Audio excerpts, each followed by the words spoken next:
Hey guys, welcome back to my channel. तो आज इस वीडियो पर मैं आपको दिखाऊंगा तारक मेहता का उल्टा चश्मा, मतलब जो दिलीप जोशी है उसका पोर्ट्रेट किस तरह से बनाते हैं। तो सबसे पहले हम एक बॉक्स चूज करेंगे, जो ये वाला बॉक्स है 4D। यहाँ से ड्राइंग स्टार्ट करेंगे। अगर आपको नहीं पता ग्रिड किस तरह से बनाते हैं, इस वीडियो के नीचे डिस्क्रिप्शन पर एक लिंक है, वहां पे जाके आप सीख लो।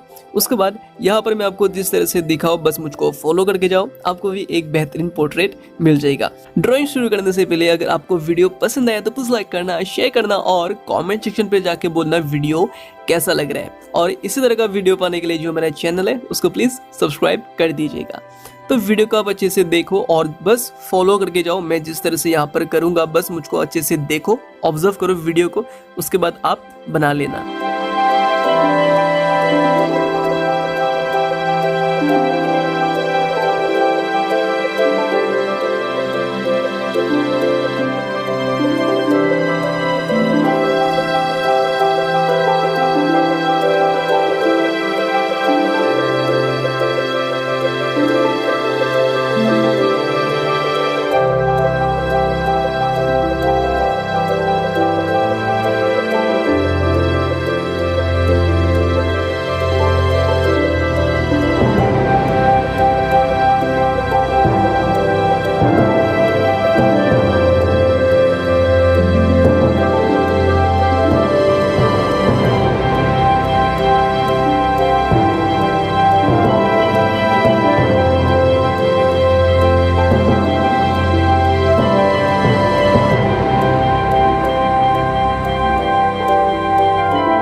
इसी तरह से आप दिलीप जोशी का पोर्ट्रेट बहुत ही आसानी से बना सकते हैं। तो बस आज के इस वीडियो के लिए इतना ही। वीडियो कैसा लगे है प्लीज कमेंट करना ना भूलना, और चैनल पे पहली बार है और वीडियो पसंद आया है तो प्लीज लाइक करना, शेयर करना और सब्सक्राइब भी कर देना। Thank you for watching.